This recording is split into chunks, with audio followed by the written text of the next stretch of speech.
Good evening, Camels, and welcome back. I'm Joshua Davis. And I'm Abby DeBoer. This is Campbell Now.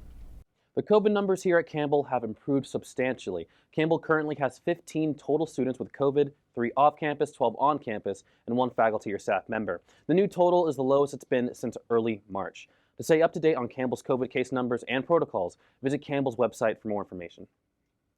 On Friday, the CDC stated that the Johnson & Johnson vaccine is safe. There was a slight pause in the distribution of vaccine for a while, but shots are planned to resume shortly. UNC Health has already begun scheduling appointments for the Johnson & Johnson vaccine. Wake County will resume its vaccine rollout as early as today. As of Friday morning, North Carolina has reported that 27.5% of the adult population has been fully vaccinated. President Joe Biden issued a series of executive actions limiting ghost guns. The decision comes following the recent mass shootings in Georgia and Colorado. President Biden aims at making background checks mandatory for the purchase of kits and parts of ghost guns. Despite lawmakers' openness to tightening background checks, finding bipartisan agreement has stalled. The actions taken by the Biden administration will likely face legal opposition from gun rights advocates. In addition to his executive action, President Biden announced the nomination of David Chipman, a gun control advocate, to lead the Bureau of Alcohol, Tobacco, Firearms, and Explosives. World War II Army veteran and North Carolina resident Ray Lambert passed away this past weekend. Lambert was an Army medic that survived multiple wounds on D-Day. Lambert earned 3 Purple Hearts and 2 Silver Stars for his service in North Africa and Sicily. Lambert was saluted by former President Trump during the 75th anniversary of World War II. He passed away at his home in Moore County with his wife and daughter by his side. It's important in remembering those who risked their lives during World War II. Asheville officials are looking to shut down homeless encampments due to rising safety concerns. The 7-day notice was sent out on April 9th. Asheville officials have observed criminal and aggressive behavior in Aston Park and Martin Luther King Jr. Park. During the 7-day notice, Asheville will work with Homeward Bound, a contractor and nonprofit organization that will help safely relocate those within the encampments. Homeward Bound will also assist with providing alternative temporary housing options. Saks Fifth Avenue will no longer sell animal fur products. Saks Fifth Avenue is a luxury department store chain that continued the trend of large stores going fur-free. Saks Fifth Avenue plans to end its fur products by the end of 2022. The change will start with closing fur salons in 2021. Nordstrom, Macy's, Bloomingdale, and Coach have all made plans to stop selling fur products. We'll take a short break now. Drew will be back in a moment with sports.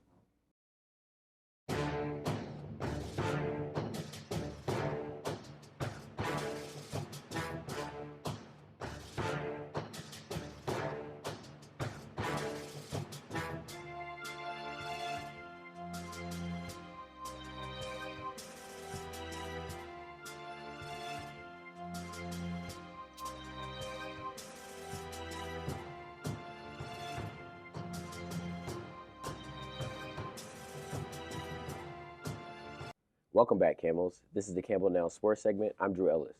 The Campbell sports team have continued to do well in conference play.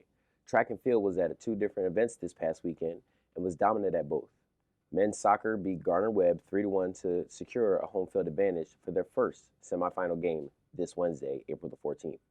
Women's soccer shut out Charleston Southern 1-0 on Thursday and will head to Radford this Monday, April 12th, for their semifinal game. Softball continued on their winning streak to beat NC Central. Finally, baseball swept their doubleheader Saturday against Charleston Southern. This past weekend, 2 exciting games. First, Baylor won the 20-21 men's basketball national championship, defeating Gonzaga 86-70. Undefeated Gonzaga was the favorite, but for many, Baylor was aggressive and executed flawlessly on the offensive end. Gonzaga struggled to get a sustained offensive rhythm and showed a season low of 70 points. March Madness was one to remember this year and sure good to see after cutting COVID-19 last year short. Finally, the University of Massachusetts Emirates won their first national championship in hockey 5-0 by beating St. Cloud State. Last year, they were shut out in the semifinals against Minnesota Duluth, and this year they were the big ones to get the lead and win. This is the 15th time this season that they've scored 4 or more goals and won the game. The Minutemen finished 20-5 with 4 ties, going to the 14th game win streak in the national championship. Well, that's all the time that we have today. Thank you for joining us on Campbell Now. Check us out on social media at Campbell CUTV. Be sure to leave us a like, comment, and share what you think about today's topics. Hopefully we'll see you next show, and until then, I'm Drew Ellis. This is Campbell Now.